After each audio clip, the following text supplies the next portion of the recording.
সুপ্রিয় দর্শক, আসসালামু আলাইকুম। ৫ আগস্টের পর থেকে বাংলাদেশ স্রেফ একটা মবের রাজত্বে পরিণত হয়েছে। যার যে কোনো দাবি, ধরেন আপনি বিশ্ববিদ্যালয়ের ভিসিকে অপসারণ করবেন, মব করবেন। মসজিদের মুয়াজ্জিনকে অপসারণ করবেন, মব করবেন। ধরেন কারো বিরুদ্ধে আপনার কোনো কিছু অভিযোগ আছে, মব করেন। মানে এই একেবারে আওয়ামী লীগের নেতাকর্মীদের বাড়ি ভাঙবেন, মব করেন। বঙ্গবন্ধুর বাড়ি ভাঙবেন, মব করে ভাঙিয়ে দেন। মানে এগুলো একদম জায়েজ বিষয় হয়ে দাঁড়িয়েছে। এর পৃষ্ঠপোষকতা কে ছিল? সরকার। সরকার কি এগুলো দমন করেছে? করেনি। এই অন্তর্বর্তীকালীন সরকার দায়িত্ব নেওয়ার পর থেকে ৮.৫ মাস পার হয়ে ৯ মাস হতে চলল। এই মেতে ৯ মাস হবে। এই ৯ মাস পর এসে আমাদের স্বরাষ্ট্র উপদেষ্টা জাহাঙ্গীর আলম চৌধুরী, যিনি বলছেন মব জাস্টিস আর অ্যালাউ করা হবে না। এই কথাটি যে কত বড় একটি ভয়ঙ্কর কথা হইতে পারে, যে একটি লোক যিনি দেশের আইন শৃঙ্খলা পরিস্থিতি নিয়ন্ত্রণের দায়িত্বে রয়েছেন এবং নিয়ন্ত্রণের প্রধান, দেশের আইন শৃঙ্খলা নিয়ন্ত্রণের প্রধান ব্যক্তি, স্বরাষ্ট্র মন্ত্রণালয়ের যিনি মন্ত্রী, যিনি উপদেষ্টা, তিনি বলছেন আজকে ৮.৫ মাস ৯ মাস পরে এসে যে আর মব অ্যালাউ করবেন না। তার মানে তিনি এতদিন মব অ্যালাউ করেছেন।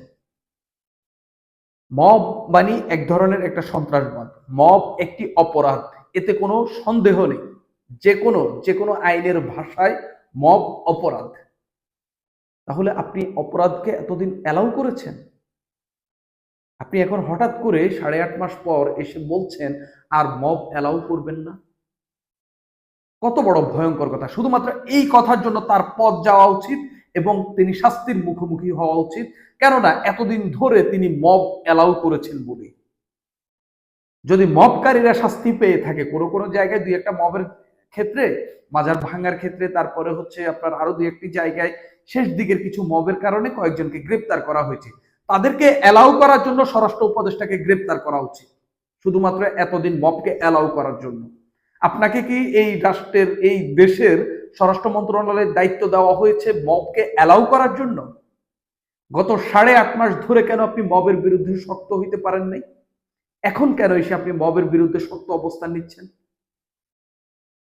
মব কি এখন আপনাকে গিলে ফেলবে নাকি, যে কারণে আপনি মবকে আর অ্যালাউ করছেন না? তিনি কি বলেছেন একটু শুনি। স্বরাষ্ট্র ও কৃষি মন্ত্রণালয়ের উপদেষ্টা, কৃষি মন্ত্রণালয়ে আসলে তিনি কি কাজ করেন তিনি ভালো বলতে পারেন। আম, জাহাঙ্গীর আলম চৌধুরী, যিনি আবার এক্স আর্মি কর্মকর্তা, এই মব জাস্টিস আর অ্যালাউ করা যাবে না, অনেক হয়েছে, মানে তিনি সন্তুষ্ট হয়ে গেছেন কিংবা বিরাগ হয়ে গেছেন। এ দুইটার একটাই তো, হয় সন্তুষ্ট হয়েছেন নাই তিনি মানে অসন্তুষ্ট। মানে এতদিন মব হয়েছে, এতে তিনি যাই হয়েছে সন্তুষ্ট, আবার এতদিন মব বেশি হয়ে গেছে এখন তিনি অসন্তুষ্ট। দুইটার একটা, এর বাইরে মানে অনেক হয়েছে। এই কথাগুলোর মানে তো এইরকমই, তাই না? কারো কোনো কিছু বলার থাকলে আইনের আশ্রয় নেবে। আইন শৃঙ্খলা পরিস্থিতি আগের চেয়ে অনেক উন্নতি হয়েছে, তার মানে আইন শৃঙ্খলা পরিস্থিতি উন্নতি না হলে মব করা যায়? মানে মানুষকে কি দিক নির্দেশনা দিচ্ছেন, মানুষকে কি বলছেন, মানুষকে কি শিক্ষাটা দিচ্ছেন একজন স্বরাষ্ট্র মন্ত্রণালয়ের মন্ত্রী হয়ে, একজন এত বড় উপদেষ্টা হয়ে, যিনি আবার সাবেক আর্মি কর্মকর্তা? তিনি আরো নানান কথাবার্তা বলেছেন এখানে, মানে আমি সেগুলোতে আসতে চাই না। আসতে দুই একটি কথা যে হচ্ছে এই গুরুত্বপূর্ণ তার এইখানকার বক্তব্যের কথাগুলোর মধ্যে, যেখানে হচ্ছে এখনো পুরোপুরি ভাবে অস্ত্র উদ্ধার করতে পারেনি, তার মানে তার ব্যর্থতা এখনো রয়েছে। আইন শৃঙ্খলা পরিস্থিতি উন্নতি হয়েছে কিন্তু অস্ত্র উদ্ধার করতে পারেনি। এই অস্ত্র, থানা থেকে লুট হওয়া অস্ত্র যতদিন মাঠে থাকবে ততদিন দেশের আইন শৃঙ্খলা পরিস্থিতি নিয়ন্ত্রণ হবে না। কারণ এই অস্ত্রের কোনো মা বাপ নাই। এই অস্ত্র দিয়ে হত্যা করে এটা একটা পুকুরের মধ্যে ফেলে দিলে যে কেউ ওই হত্যাকাণ্ডের দায় থেকে বেঁচে যাবে, যদি আপনি ধরতে না পারেন, কোনোভাবে ট্রেস না করতে পারেন যে ওই লোকটি হত্যাকাণ্ডটি ঘটিয়েছে। এই অস্ত্র মাঠে থাকা কতটা ভয়ানক, কারণ এটা সরকারি অস্ত্র।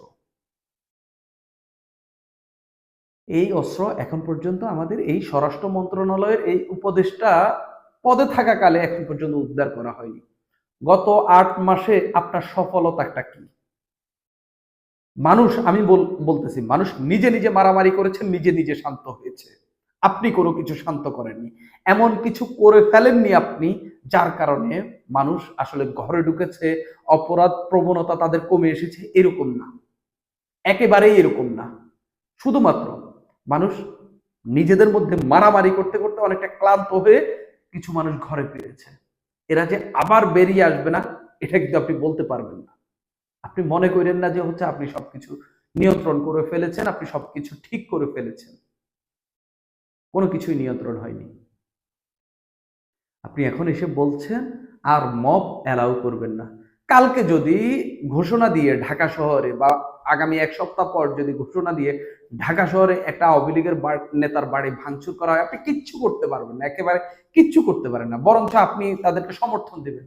ওই গাজীপুরে যখন হচ্ছে সাবেক মন্ত্রী আকম মোজাম্মেলের বাড়ি ভাঙচুর করতে গিয়া মারামারি হইল, যারা আগে ভাঙচুর করতে গিয়া লুট করতে গেল তাদের কাউকে ধরেছেন? তা আপনার সমর্থন কোথায় এটা মানুষ বুঝতেছে। আপনি কাদেরকে বাঁচাতে চেষ্টা করছেন, কাদেরকে ধরার চেষ্টা করছেন, এটা মানুষ বুঝতেছে। আওয়ামী লীগ মাইরা কাইটা তো আপনি নিজের গদিটা রক্ষা করে ফেলছেন, তো অসুবিধা নেই। এইসব মানে নীতি নৈতিকতা মানে বাদ দিয়া আপনি গদি যে কেউ রক্ষা করতে পারবে। আমার কাছে যে যা চাইবে আমি তা দিয়ে দিলেই তো আমি গদি রক্ষা হয়ে যাবে, খুবই স্বাভাবিক। এখন আওয়ামী লীগ তো মাঠে নাই, তারা আমার কাছে চাওয়ারও কিছু নেই, তারা আমার উপর চাপ দেওয়ারও কিছু নেই, তারা আমার পদত্যাগও দাবি করবে না। এখন যারা মাঠে রয়েছে আমি তাদের দাবিগুলো মিটিয়ে দিলাম, ঠিক ওই পথেই হাঁটলেন, এর বাইরে আপনি কোনো কিছুই করতে পারলেন না। কত ভয়ানক কথা! একজন স্বরাষ্ট্র উপদেষ্টা, যিনি আইন শৃঙ্খলা নিয়ন্ত্রণের প্রধান ব্যক্তি, সেই ব্যক্তি বলছেন আর মব অ্যালাউ করবেন না, অনেক হয়েছে। এইসব কথা কি বলা যায় কিনা? তিনি এর আগেও অনেক মানে কথা বলেছেন যেগুলো আসলে খুবই শুনতে শ্রুতিকটু, মানে দৃষ্টিকটু থেকে শ্রুতিকটু, মানে শ্রুতি মধুর ছিল না বা ভালো লাগেনি শুনতে, এরকম কথা এর আগেও তিনি বেশ কিছু বলেছেন। তো টিকে যাচ্ছেন, মানে কর্মকাণ্ড চালিয়ে যাচ্ছেন। কতদিন থাকে, যতদিন সরকার থাকে ততদিন থাকে কিনা, নাকি তার আগে বিদায় নিতে হয় নাকি তাও জানি না। তবে মোটামুটি কিছু গুছায় ফেলছেন। মানে যাদেরকে খুশি করার দরকার তাদেরকে খুশি করে ফেলছেন। আশা করি থাকবে। সুপ্রিয় দর্শক, আজ এই পর্যন্তই।